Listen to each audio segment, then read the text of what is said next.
Pag-aralan natin ulit ang tungkol sa ating architectural utilities sa electrical. Mag-wiring ulit tayo. I-wiring natin ito tungkol sa tatlong power outlet sa isang plate. Dalawang may ground, tapos sa gitna yung walang ground.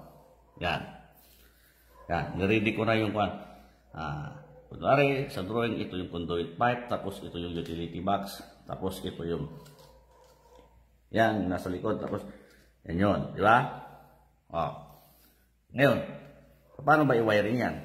Di ba, doon sa mga naunang video ko, na-tester na natin to. Yan, tignan lang natin yung harap. Yan, yung katapat niya, ito yung line 1, line 2. Di ba, na-tester na natin to. Line 1, line 2, tapos ground. Tapos ito naman, yung walang ground, bali ito yung line 1, line 2, tapos yung extra na butas, yan yung jumper para mag-supply sa another outlet na katulad dito. Ito lang may jumper, ito wala eh. Line 1, line 2, tapos ground kaagad. Samantalang ito, line 1, line 2, tapos may extra pang jumper. Ito naman katulad din sa nasa taas. Line 1, line 2, tapos ground. Yan. Ngayon, para patunayan ulit sa inyo kung paano i-tester iyan. Okay. Testerin natin. Tingnan natin. Pag ground, tester mo, papalo yung dalawang butas. I-tester mo yung dalawang butas kasi iisa sila.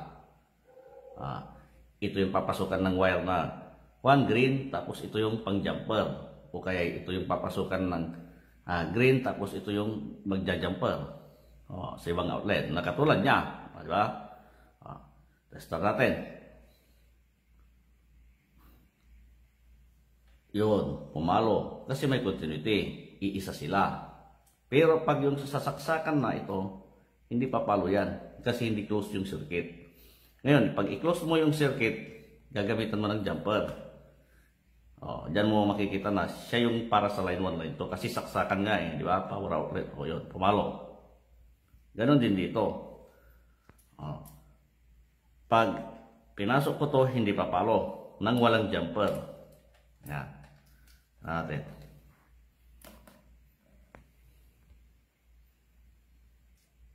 Yun, pumalo pag may jumper. Di ba? Kasi i-close niyo yung circuit. Ito yung ground.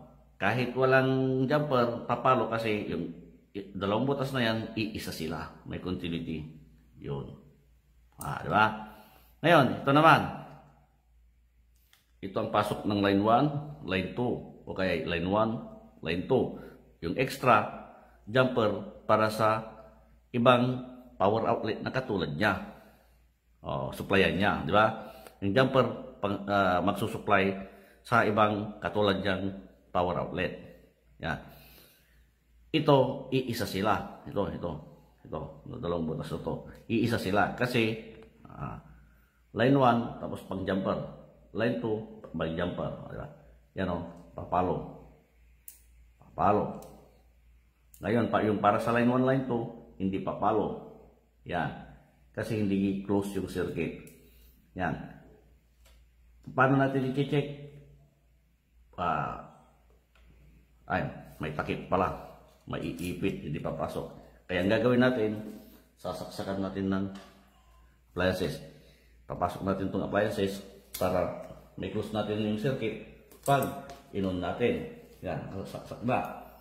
Kaya pag pinasok ko to sa parang line 1, line 2, papalo yan. Yung testa. Yan. Yan. Dapat makikita. Yun, pumalo. Resistance yan. Lumaro yung yung kurente ng battery. Kasi battery ito eh. Yan, umikot yan. Yan yung resistance. Yung basa sa resistance. I-off ko. Yun. Dito din, ganun din. Kung hindi ko gagamitan ng jumper, alisin ko to, saksak ko to. Yan. Tapos, ipasok ko to sa tapat. Para sa line 1, line 2. Yan.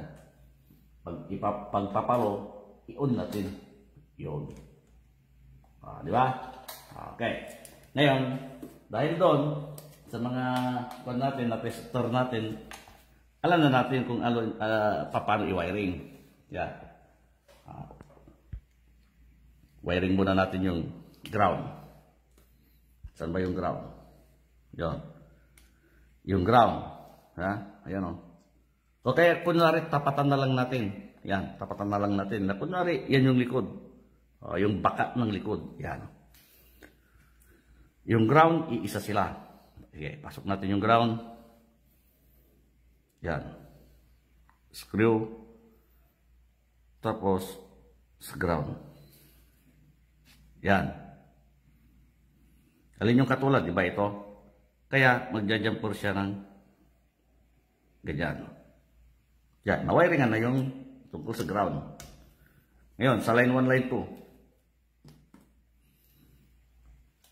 Ilabas muna natin yung tungkol sa line 1, line 2. Line 1. Ito na lang. Line 1. Tapos, line 1. Yan. Yung wire ng line 1. Yun. Yan yung splicing. Di ba? Line 2.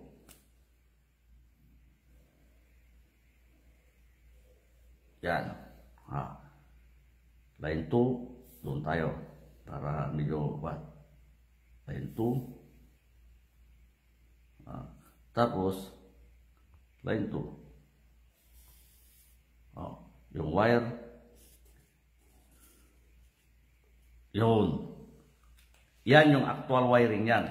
Pag iwa-wiring mo ito, yan yung actual wiring. Di ba? Andali.